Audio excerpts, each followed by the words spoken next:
Hello trainees, आज आपण portable आणि हाताने चालणारी मशीन टूल्स कशी ओळखावी हे शिकणार आहोत. आपण त्यांचे उपयोग देखील ओळखूया. या व्हिडिओची उद्दिष्टे आहेत. या सत्रानंतर तुम्ही सक्षम व्हाल पोर्टेबल हाताने चालणारी यंत्रे ओळखण्यासाठी, हाताने चालणारी पोर्टेबल साधने ओळखण्यासाठी, त्यांचे उपयोग आणि त्यांची सुरक्षितता ओळखण्यासाठी. चला तर आपण सुरू करूया. याला पोर्टेबल इलेक्ट्रिक सर्क्युलर हँड सॉ या नावाने ओळखलं जातं. याचा वापर बिल्डिंग कन्स्ट्रक्शन आणि लाकडाचं काम करणाऱ्या कारखान्यांमध्ये मोठ्या प्रमाणावर करण्यात येतो. हे कापणे, ग्रूविंग आणि रिबेट्ससाठीही उपयोगी आहे. बिल्ट इन ब्लेड ब्रेकच्या डेव्हलपमेंटसोबत या विद्युत उपकरणात सुधारणा करण्यात आली आहे. या करवतीवर अनेक प्रकारच्या ॲडजस्टमेंट्स करता येतात, ज्यामुळे वेगवेगळे ब्लेड्स पोझिशन्स शक्य होतात. ज्यामुळे खूप काही शक्य होतं, जसं की कटची खोली बदलणं आणि वेगवेगळे पेवेल कट, क्रॉस कटिंग आणि रिपिंग करणेही. क्रॉस कटिंग आणि रिपिंग अगदी एकाच प्रकारे केली जाते. वास्तविक रिपिंग करणे म्हणजे चिरणे थोडं जास्त कठीण असतं, खास करून जेव्हा करवत मुक्तपणे चालवली जाते. करवतीचा उपयोग करताना फळ्यांना क्लॅम्प केलं पाहिजे, कारण कापण्याच्या प्रक्रियेमुळे खूप कंपन होतं. हे त्याच कटिंगमुळे होते, जी मशीनला लाकडाच्या आतमध्ये खेचते. 50 मिलीमीटरपर्यंत हार्डवूड लाकडाला कापलं जाऊ शकतं. ब्लॅकबोर्ड, प्लायवूड शीट किंवा वॉल बोर्ड्स सर्वांना हाय स्पीडरवर स्पेशल ब्लेड्सने कापले जाऊ शकते. याला पोर्टेबल पॉवर प्लॅनरच्या नावाने ओळखलं जातं. याचा वापर लाकडाच्या पृष्ठभागांना गुळगुळीत करून आकार देण्यासाठी केला जातो. पोर्टेबल पॉवर प्लॅनरचा उपयोग करतेवेळी सुनिश्चित केलं जातं की पृष्ठभाग गुळगुळीत करण्यासाठी फेस साइड, फेस एज आणि फेस एंडला प्लॅन केलं जातं. हे महत्त्वपूर्ण आहे की प्लॅनर सदैव ग्रेनच्याच दिशेत प्लॅनिंग करा, लाकडाच्या ग्रेन्सच्या दिशेने. योग्य फीड रेट या गोष्टीवर अवलंबून असते की कापले जाणारे मटेरियल कोणतं आहे, कटची खोली काय असेल. पॉवर प्लॅन्स सामान्यपणे 50 ते 125 मिलीमीटरमध्ये उपलब्ध आहेत. लाकडाच्या वरून एकदा गेल्यानंतर मशीन कटची जास्तीत जास्त रुंदी बनवेल, म्हणजे तळव्याची रुंदी, जी कापणाऱ्या ब्लेडच्या लांबीच्या बरोबर असते. सामान्यपणे 2 कटिंग ब्लेड्सना एका कटर ब्लॉकमध्ये बांधलं जातं, जे 12,000 ते 15,000 फेऱ्या प्रति मिनिटच्या हाय स्पीडरवर फिरते.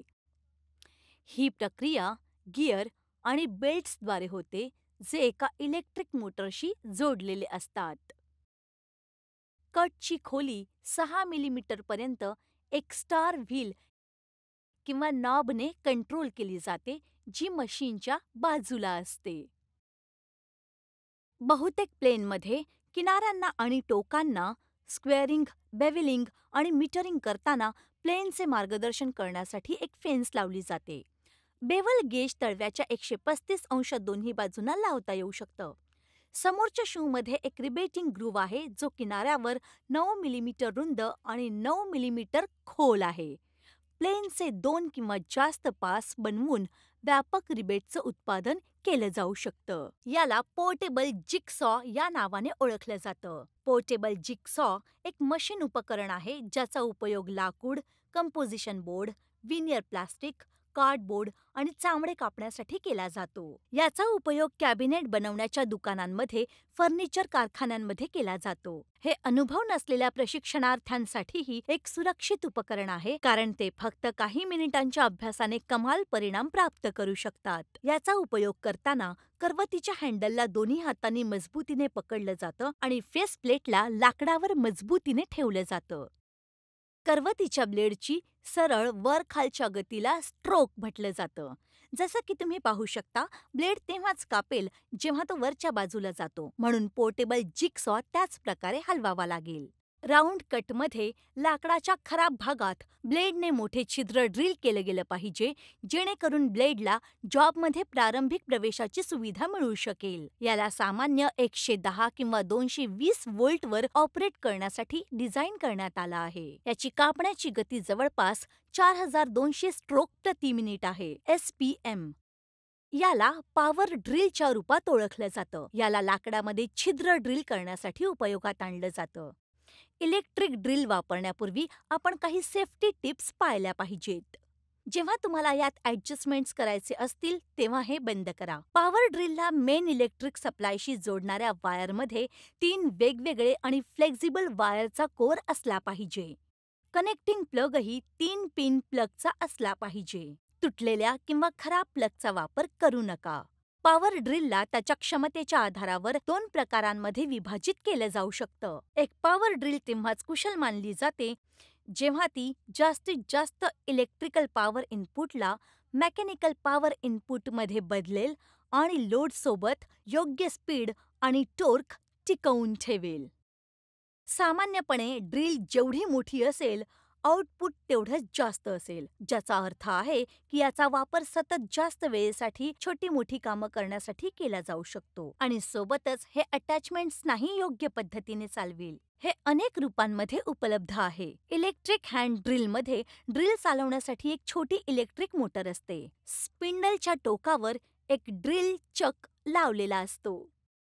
छोटी-मोठी कामं करण्यासाठी इलेक्ट्रिक हँड ड्रिलची गती सामान्यपणे एकच असेल. या ड्रिलमध्ये एक ॲडिशनल फीचरही असतं, ज्यामध्ये तुम्ही एक गिअर प्रणालीच्या मदतीने ड्रिलची स्पीड ॲडजस्ट करू शकता. हे मोठ्या व्यासाच्या होलच्या ड्रिलिंगसाठी विशेष रूपाने वापरले जाते. हे ग्राइंडर टूलच्या नावानेही ओळखले जाते. याचा उपयोग लाकडाच्या पृष्ठभागाला तासण्यासाठी तसेच पृष्ठभागाची पेंटिंग आणि पॉलिशिंगसाठी केला जातो. आधी काही सेफ्टी टिप्सवर नजर टाकू, ज्यांना आपण वापरापूर्वी समजून घेतले पाहिजे. सुनिश्चित करा की ज्या वर्कपीसला तासायचे आहे ते अचल स्थितीत आहे. चष्मा, डस्ट मास्क आणि अँटी स्किड शूज सारखे सुरक्षा उपकरण घाला. ग्राइंडरवर खूप जास्त बल लावणे टाळा. चला तर याचे उपयोग समजून घेऊया. याचा उपयोग सपाट आणि वक्राकार दोन्ही पृष्ठभागांना तासण्यासाठी केला जातो. याचा उपयोग करण्यासाठी सगळ्यात आधी आपण सँडिंग पेपरला ग्राइंडरच्या लवचिक आधारावर लावले पाहिजे. मग याला चालू केलं जातं आणि होरिझोंटल किंवा व्हर्टिकल दिशेने तासल्या जाणाऱ्या जॉबच्या तुकड्यावर ठेवलं जातं. याचा उपयोग सामान्यपणे फिनिशिंगच्या कामासाठीच केला जातो. याला बेल्ट सँडर नावाने ओळखलं जातं. याचा उपयोग सपाट पृष्ठभागांना तासण्यासाठी आणि पृष्ठभागांना पेंटिंग आणि पॉलिशिंग करण्यासाठी केला जातो. हे मशीनच्या प्रत्येक टोकाच्या रोलर्सवर लावलेल्या एका स्थिर फ्रिक्शन बंधनाने बनलेलं असतं. याचे उपयोग समजून घेऊ. याचा उपयोग वास्तवात ग्रेनसोबत फ्रेमयुक्त जॉइनरी कार्यांना तासण्यासाठी केला जातो. आपण जोडांवर स्क्रॅचेस टाळू शकतो. या मशीनची एक खास गोष्ट ही आहे की यात धूळ एकत्र करणारी बॅग आहे आणि याला या मशीनच्या मागे फिट केलं जातं. हे पोर्टेबल इलेक्ट्रिक राउटर मशीन या नावाने ओळखले जाते. याचा उपयोग वेगवेगळ्या प्रकारे लाकूड कापण्यासाठी होतो. चला याचे उपयोग समजून घेऊ. याचा उपयोग सजावटी कार्य, एज मोल्डिंग आणि शॅम्फर्स, surface फ्लॅकिंग, V grooving, वेनिंग, low relief कोरीव काम आणि इनले रिसेसेससाठी केला जातो. याने कापण्याच्या खोलीला ॲडजस्ट केलं जाऊ शकतं. यात एक ॲडजस्टेबल फेन्सही आहे. याच्या फिरण्याची गती 16,000 ते 27,000 फेऱ्यास प्रति मिनिट दरम्यान आहे, म्हणून याची खूप काळजी घ्या. याने कापताना सदैव लक्षात ठेवा की तुमचे हात कायम हँडलवर असावेत. यामध्ये अनेक प्रकारचे अटॅचमेंट्स असतात, जसं की जिग्ज आणि कित्येक इतर वेगवेगळे कटरही उपलब्ध आहेत. यांचा उपयोग आकारसंबंधी कार्यांमध्ये सहजपणे केला जाऊ शकतो. हे पोर्टेबल पॉवर डिस्क सँडर या नावाने ओळखलं जातं आणि पोर्टेबल अँगल ग्राइंडर या नावानेही ओळखले जाते. याचा उपयोग खडबडीत पृष्ठभागांना गुळगुळीत करणे, मुख्य रूपाने कोपरे आणि कडांना गोल करणे आणि पेंट हलवण्यासाठीही केला जातो. हे डेकोरेटिव्ह लॅमिनेट्स लावल्यानंतर ओव्हरलॅपिंग वेस्टच्या मोठ्या मात्रेला हटवण्याच्या कामीही येते. चला या मशीनचा उपयोग कसा करावा याबद्दल काही सूचना पाहू. याचा उपयोग करताना डिस्कला एका अँगलवर ठेवलं जातं, जेणेकरून अपघर्षकाचा फक्त एक भागच कार्याच्या संपर्कात राहील. या मशीनचा उपयोग करतेवेळी आपण ग्रेनच्या दिशेत काम करणे आवश्यक असते. या गोष्टीची काळजी घेतली पाहिजे की फक्त हलका दाब टाकला जाईल, कारण डिस्कचा किनारा आतल्या बाजूस सरकतो आणि पृष्ठभागावर खोलवर फिरल्याच्या खुणा पडू शकतात. यामुळे एक डिस्क सँडर सपाट पृष्ठभागांना तासण्यासाठी योग्य नाही. इथवर की बारीक अपघर्षक डिस्कही क्रॉस ग्रेन खुणांसोबत एक लाट असलेला पृष्ठभाग उत्पन्न करते. डिस्क सँडरची गती, डिस्कचा आकार, ग्रेड ऑफ ग्रिट आणि एब्रेसिव्हच्या स्थितीसोबत भिन्न असते. उच्च गती पातळ किंवा जुन्या कागदाला मंद करते.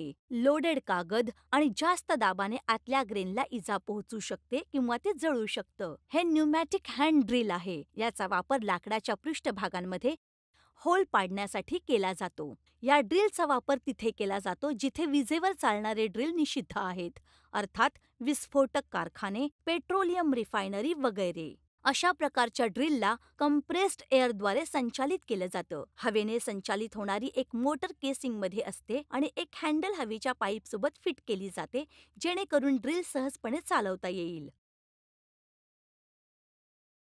आपण पोर्टेबल इलेक्ट्रिक सर्क्युलर हँडसॉ नावाचे साधन वापरतो, ज्याचा वापर लाकूड कापण्यासाठी, खोबणी करण्यासाठी आणि रिबेट करण्यासाठी केला जातो. आपण पोर्टेबल पॉवर प्लॅनर नावाचे एक साधन वापरतो, ज्याचा वापर लाकडी पृष्ठभाग सॉ करण्यासाठी आणि आकार देण्यासाठी केला जातो. आपण पोर्टेबल जिक्सॉ नावाचे साधन वापरतो, ज्याचा वापर लाकूड, रचना बोर्ड, लिबास, प्लास्टिक, पुठ्ठा आणि लेदर कापण्यासाठी केला जातो. आपण पॉवर ड्रिल नावाचे एक साधन वापरतो, जे लाकडात ड्रिल करण्यासाठी वापरले जाते.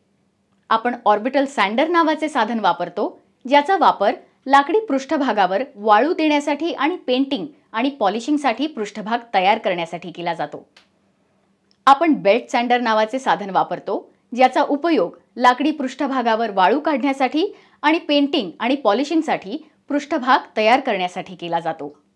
आपण न्यूमॅटिक हँड ड्रिल नावाचे साधन वापरतो, ज्याचा उपयोग लाकडी पृष्ठभागावर ड्रिल करण्यासाठी केला जातो. आपण हाताने चालवलेले ड्रिलिंग मशीन नावाचे एक साधन वापरतो, ज्यात लाकडी पृष्ठभागांमध्ये ड्रिल केली जातात. आपण पोर्टेबल इलेक्ट्रिक राउटर मशीन नावाचे साधन वापरतो, जे लाकूड वेगवेगळ्या पद्धतीने कापण्यासाठी वापरले जाते. तर आशा आहे की या सत्रात शिकवलेले सर्व काही तुम्हाला समजले असेल. दुसऱ्या व्हिडिओमध्ये भेटू. धन्यवाद आणि तोपर्यंत गुड बाय.